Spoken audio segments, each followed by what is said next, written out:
We're in the garden of the International Center of the Focolare movement in Rocca di Papa, Italy.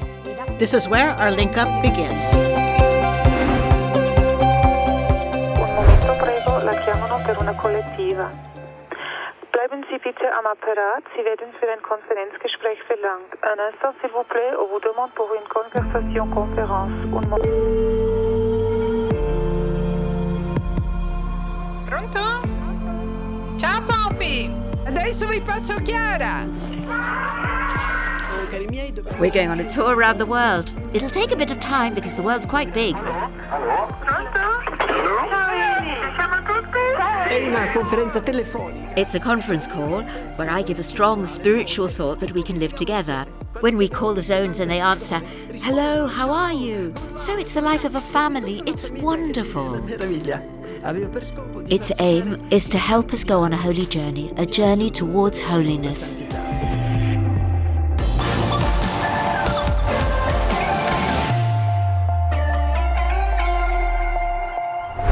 Ciao a tutti e bentornati a questo appuntamento. Hello, everyone, and welcome back to this appointment of the Linkup, in which the worldwide family of the Focolare gathers to get to know one another better, to share and to look at the challenges which face us wherever we are in the world. My name is Annalisa, I'm a journalist, I'm married, and we have a son named Francesco. E oggi vogliamo partire proprio dal Today, 7 October 7th, we want to start by speaking about Blessed Chiara Luce Badano, because on this day, in 1990, she ended her earthly adventure to reach heaven.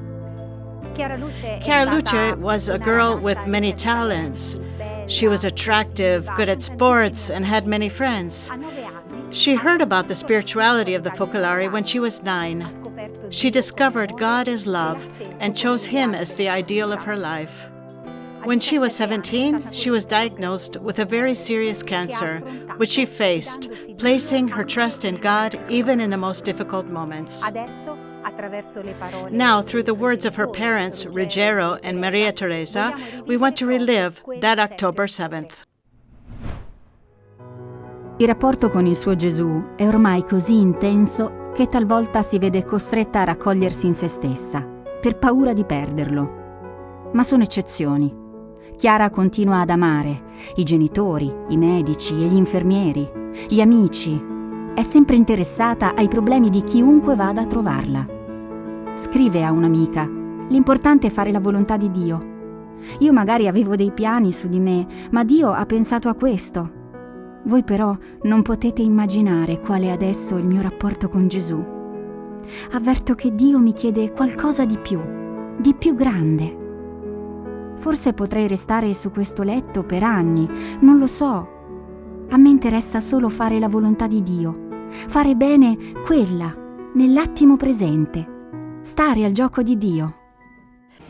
E poi le sue ultime parole, io vedevo che lei aveva un volto proprio sofferente e dico a Ruggero che era di là: mamma mia, Ruggero come soffre Chiara, in questo momento non l'ho mai vista così, e non capivo subito il perché. Invece poi l'ho compreso, era perché lei voleva raccogliere tutte le sue forze per salutarci prima che partisse, e mi ha fatto segno così di avvicinarmi a lei. Io mi sono avvicinata e lei mi ha messo una mano tra i capelli, me l'ha scompigliati tutti, ha cercato di sorridermi e poi ha detto: mamma, ciao, sii felice, perché io lo sono. Ecco, queste sono state le sue ultime parole, ma non il suo ultimo atto d'amore, perché lei desiderava donare i suoi organi ma non ha potuto più, ma ha avuto la soddisfazione di donare le cornee a 2 giovani affinché acquistassero la vista.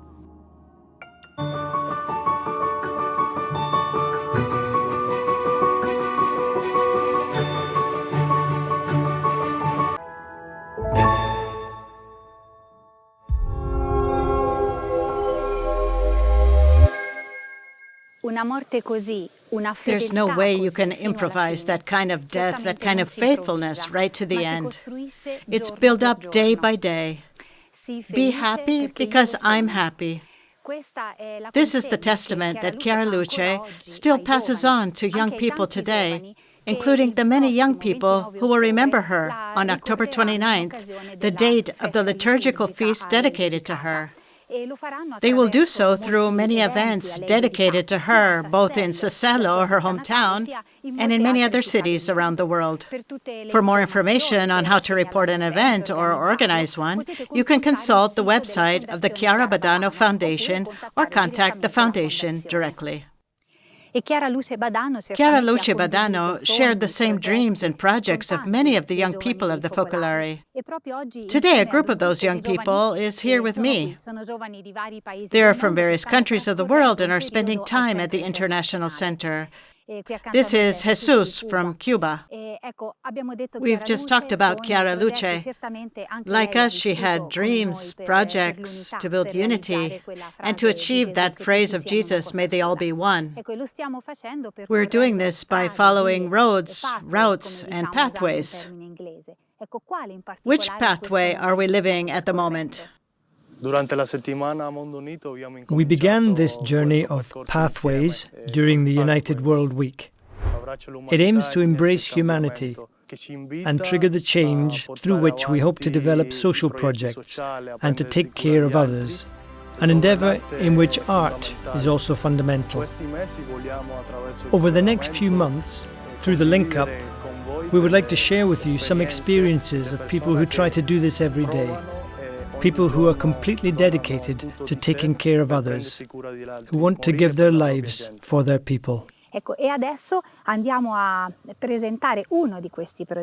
Let's hear about one of these projects from a neighborhood on the outskirts of São Paulo in Brazil.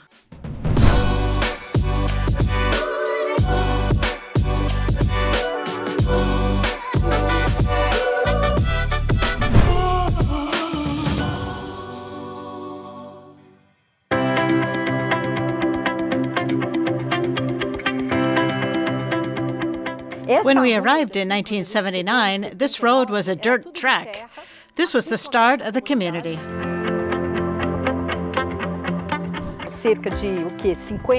There were about 50 families living here.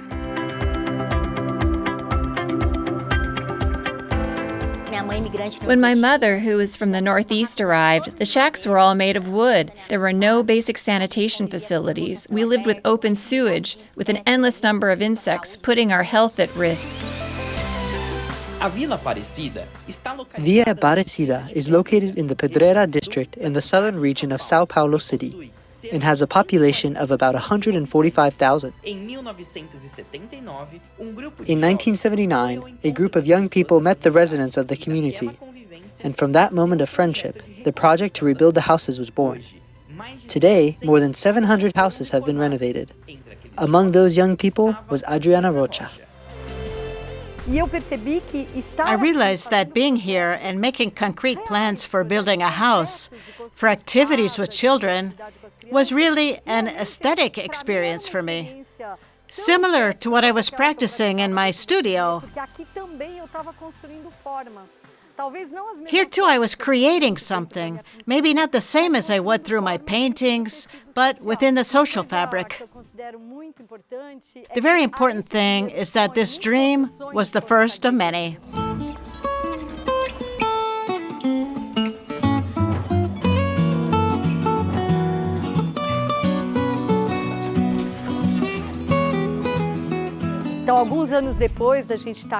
A few years after we arrived here, a group of friends proposed the creation of Afago, a civil society organization that works for children and youth, a dream that was added to our initial project in the community.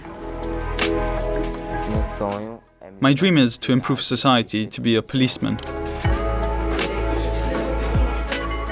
The great dream is for inequality not to be an obstacle that prevents people from seeing the great potential they have.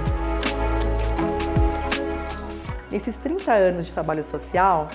this 30 years of social work, Afago has already assisted 4,500 children and young people. We currently have 287 of them for periods before and after school, from 8 a.m. to 10 p.m., involving them in socio-educational and recreational activities, in sports, in cultural and vocational skills workshops.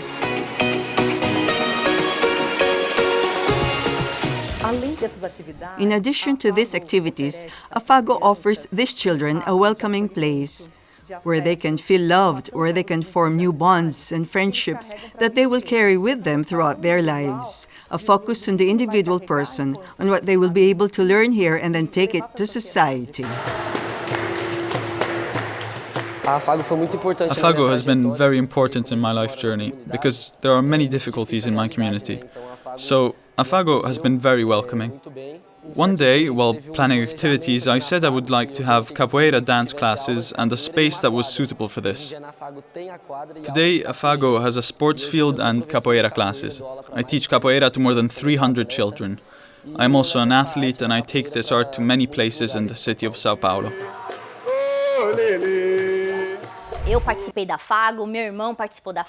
I participated in Afago, also my brother, cousins, and neighbors. Afago has influenced our lives. It's good to know that it exists here in our community because it has allowed people to see new possibilities, new opportunities, saying to them, yes, you can.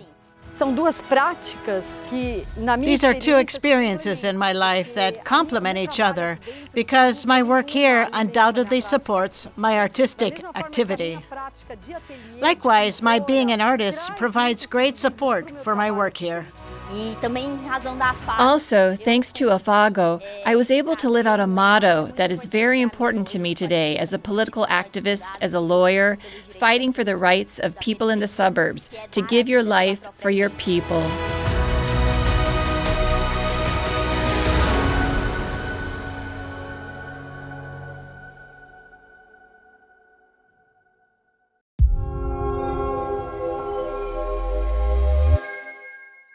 Afago is one of the 35 projects that will welcome young people in the first phase of Genfest. It's an opportunity for social engagement, to look after each other. In fact, the title of the Genfest is Together to Care. You've mentioned Genfest several times. Maybe we need to explain what Genfest is. Of course. Let our friends from Brazil tell us. The next Genfest will be held in Brazil!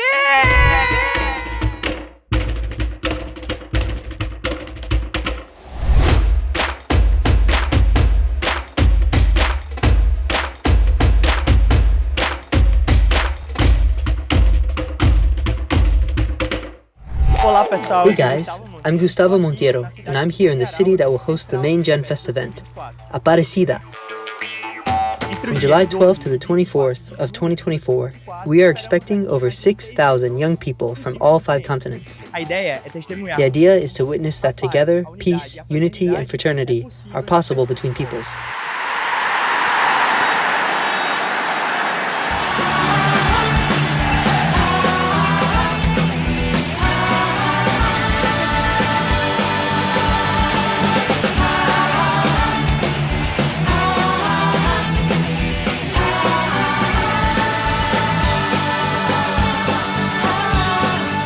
The Genfest is a global event for young people of the Focolare movement. There have been 11 to date, and the next one will be a little different, because everyone, regardless of where they are in the world, can experience this together with us. This year's theme will be Together to Look After One Another. Look after one another in order to build networks, promote and celebrate actions to protect the planet, people, and nations, especially the most vulnerable. In addition to the main event, Genfest 2024 will have 2 other moments. Let me explain. In the first phase, young people who arrive on our continent for the event will be invited to volunteer in different social organizations in Brazil and other Latin American countries. We want to hear and respond to the cry of suffering, violence, and loneliness of many people who are in difficulty around the world at this moment. And even if some of you cannot be here physically, you are invited in your own country to volunteer in actions that alleviate the suffering where you are. Young people will meet for 3 days here in Aparecida for the main event.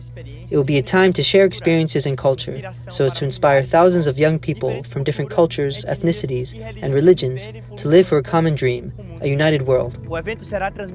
This event will be streamed to over 120 countries, where hundreds of thousands of young people will gather locally to multiply the Genfest. In the third phase of Genfest, participants will have the opportunity to join the Pathways community. What does that mean? These are spaces to share talents and passions. And who knows, whether you are a doctor, musician, teacher, or journalist, you may discover that your study and work can contribute to a better world. With this Genfest, we commit to strengthening the planetary network of all those who hear the cry of humanity and the planet, and commit to being a sign of hope together. It really is a long journey, and we are working very enthusiastically to make this event happen. But do you know what gives us the strength to continue giving our lives for this Genfest? It is God who drives us to join forces with all those who are already working to make the dream of a united world become reality.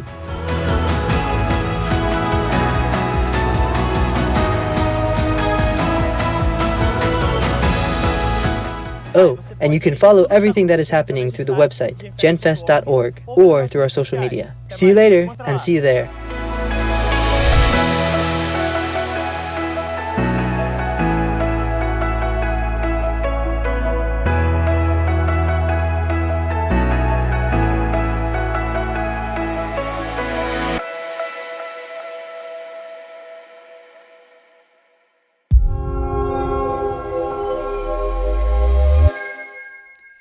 So, Jesus, then it isn't only the young people who will go to Brazil who can experience Genfest.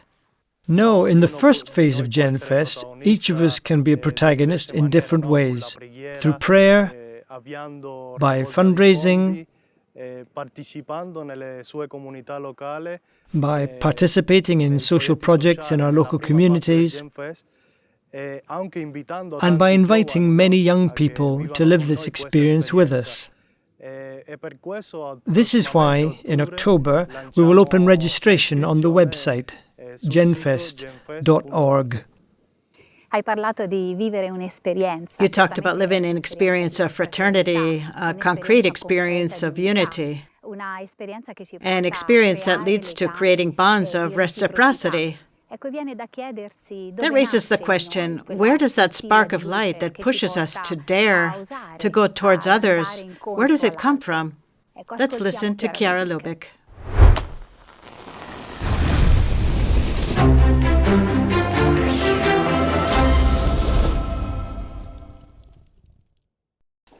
E adesso passiamo al secondo aspetto, l'irradiazione. Now let's pass on to the second aspect. Outreach. The subject is very vast. We limit ourselves to certain ideas given in some of the letters of the early days of the movement.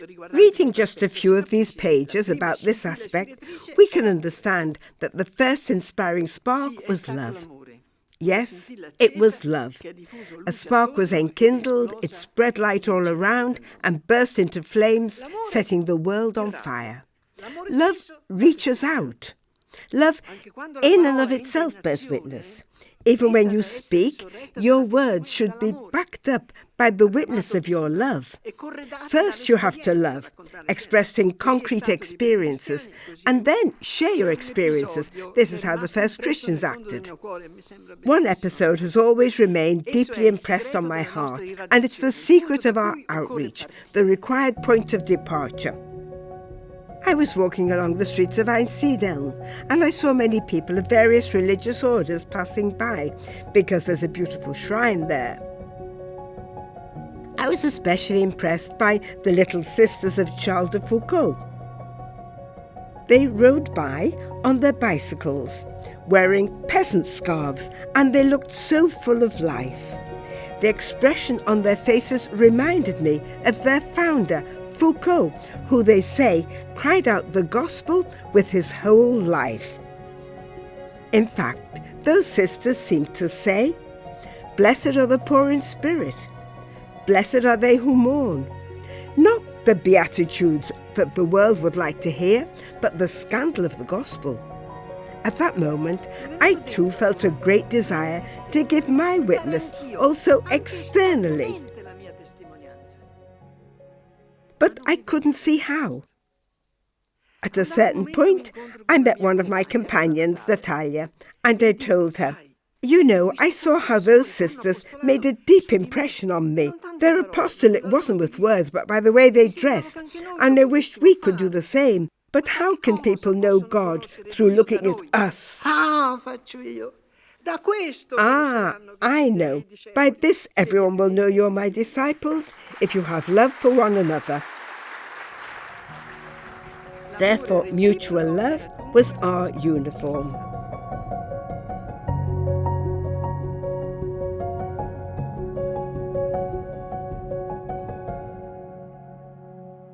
The 16th General Assembly of the Synod of Bishops has just started in Rome. Its title is For a Synodal Church, Communion, Participation and Mission. Mutual love is very important for the Synod to be a turning point, for this walking together, as the word synod itself suggests. Several experiences of synodality and communion are already taking place at various levels. Let's listen to the brief testimonies of 3 bishops whom we met in Portugal on the occasion of the recent World Youth Day.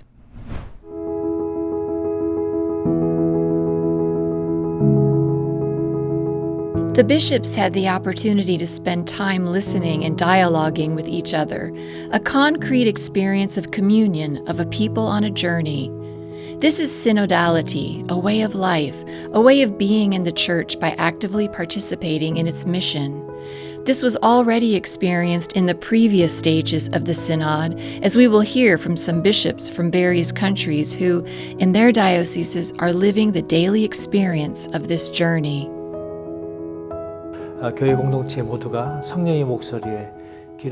Trying to listen well to the voice of the Holy Spirit, all of us in the church community in my diocese began to pray before and after each Mass.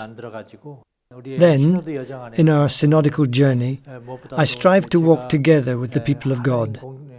On their name day, I invite the priests to the bishop's house for a meal. We talk together and I try to listen to their various difficulties. Also, in the meetings of the various associations of the diocese, I always try to be open to the most varied opinions and to think together how to solve the problems that come up.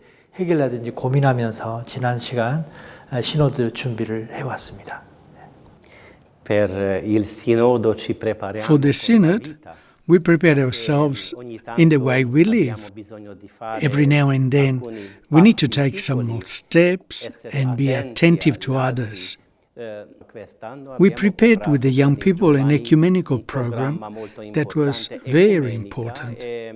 Every day, we had to change something because someone had a different idea. It was important to us to be attentive to what each one felt was right, and that is very demanding. Some small steps. For example, we had a big procession through the whole city, visiting all the churches. Beforehand, we told the priests that they should not talk about the history of their own church, because the whole afternoon was to be dedicated to prayer. When we arrived at one particular church, in front of it, the priest stopped and started telling the whole story of how the church was built. And I began to judge him. But I remembered that we had started out living mutual love, not judging each other. And when we finished and entered the church, he came to me and whispered to my ear, "Sorry, I had to keep on talking, because the choir had not yet arrived, and it had to provide the program. Now it has finally arrived, and that is why I had to talk so much." With the conclusion of the diocesan and continental stages of the Synod, the universal one has now begun. La mia partecipazione al Sinodo dei Vescovi. My participation in the Synod of Bishops on Synodality was a real surprise, a great surprise.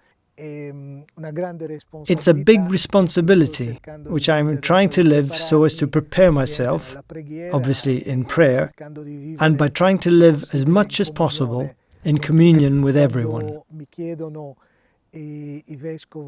When the bishops ask me to visit their diocese, obviously I try to listen to them, to get to know the local reality. And if possible, I also ask to have a meeting with the priests, with the laity, with the ecclesial movements, with the religious men and women. I don't go to preach, but rather to listen and to try to answer their questions, building dialogue together. Non per predicare, ma piuttosto per ascoltare e per rispondere un po' alle loro domande in un piano di dialogo, no?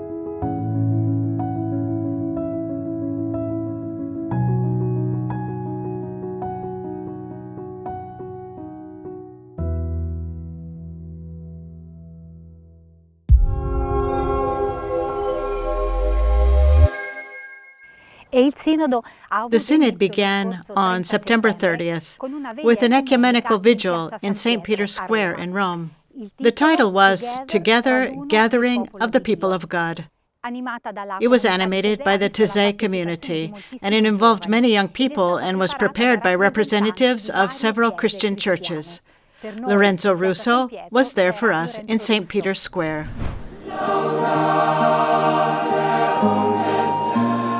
Together.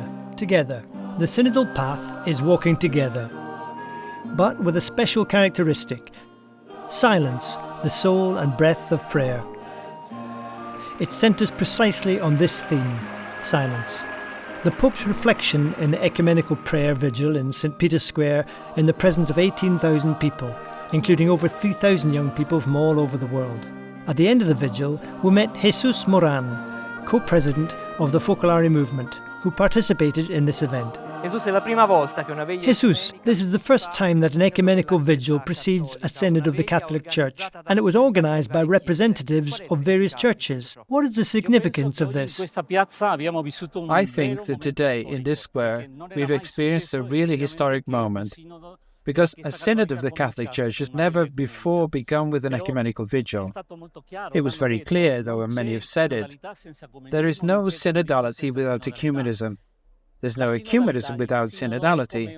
Synodality, the synod, is like an expanding wave that's going wider and wider. Certainly left from the Catholic Church, and it goes to all Christians, and then to all believers, and then to all humanity.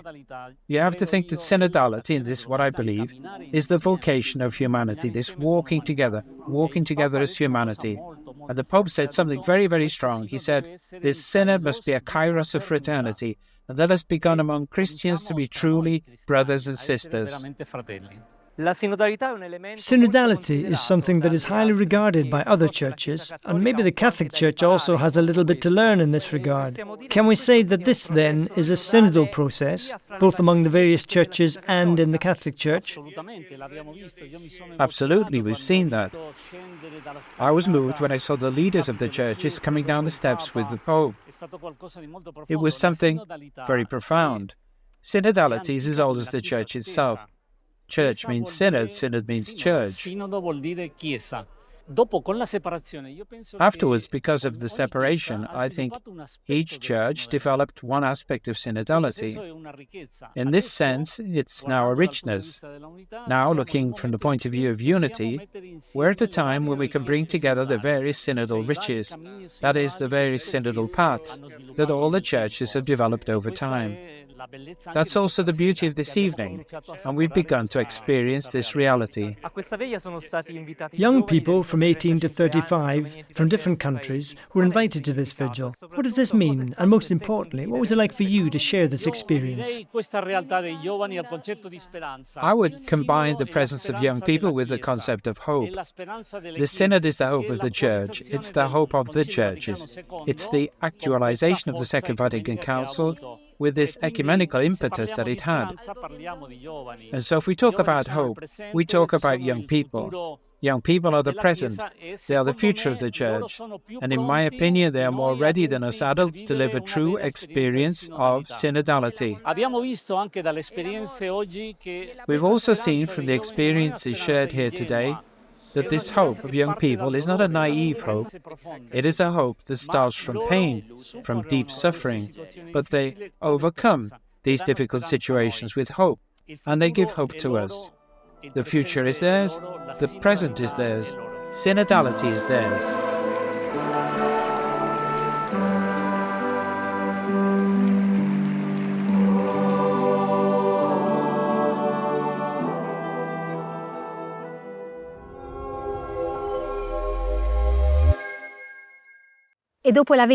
After the opening vigil, the work of the Synod officially began on October 4th.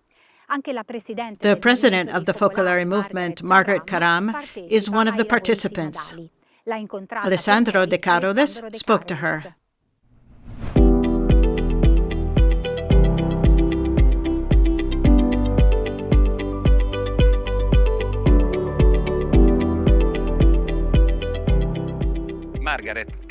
Margaret, how did you feel when you heard that you'd been personally invited by Pope Francis to attend the Synod? My first reaction was one of great surprise, because I wasn't expecting this invitation. The second reaction was a great fear of God, because I also knew what a big responsibility it is to represent the Focolare movement at the Synod.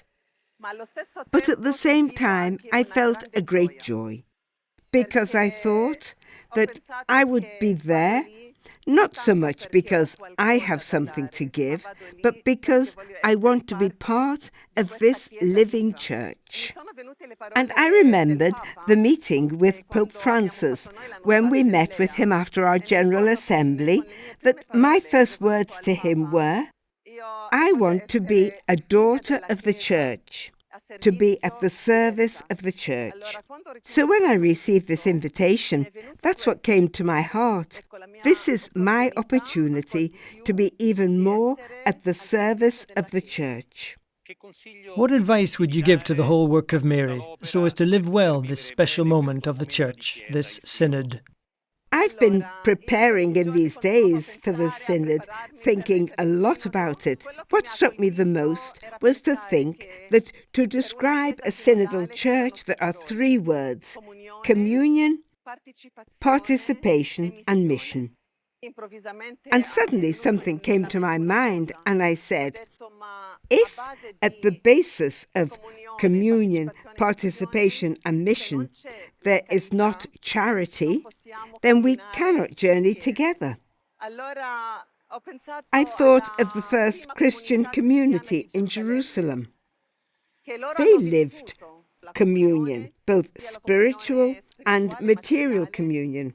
They experienced participation in the life of the community, of the first Christian community, and they lived mission because they also went out to proclaim the kingdom of God, to proclaim Jesus. So that's what came to my mind, that the basis of everything has to be charity, mutual love among everyone, so that the Synod can have its desired outcome and produce the fruits it should. Another thing that came to my mind was the episode of the disciples on the way to Emmaus. I thought, they're really a symbol of this journey. What struck me as I was preparing to attend the Synod was this thought: may our eyes not be prevented from recognizing Jesus. So it's this grace that I ask for myself, for the whole Focolare movement in the world, but also for all those of us who are participating in the Synod, that our eyes may not be prevented from recognizing that Jesus is walking with us, in our midst, and that we should be open to whatever the Holy Spirit will tell us and where He will lead us. So I'm going with this spirit, and I count on everyone's prayers, as I wrote in the letter I sent to all the members of the movement. And I take this opportunity to thank all of you, because I've received so many messages with assurances of prayer, of offerings, of great participation in this event. So I go with all of you, with everyone, all the members of the Work of Mary throughout the world. E siamo arrivati alla fine di questo collegamento. Vi ricordiamo che That brings us to the end of this link up. Remember that you can see it again in 5 languages on our YouTube channel. You can also share your comments and click on the bell symbol to stay updated. Our next appointment will be in December with a link up which will include a special report for the 80th anniversary of December 7th, 1943, the day on which Chiara Lubich gave herself completely to God. A yes to God, which was the beginning of the Focolare movement. Stay in touch to learn more. Bye, everyone.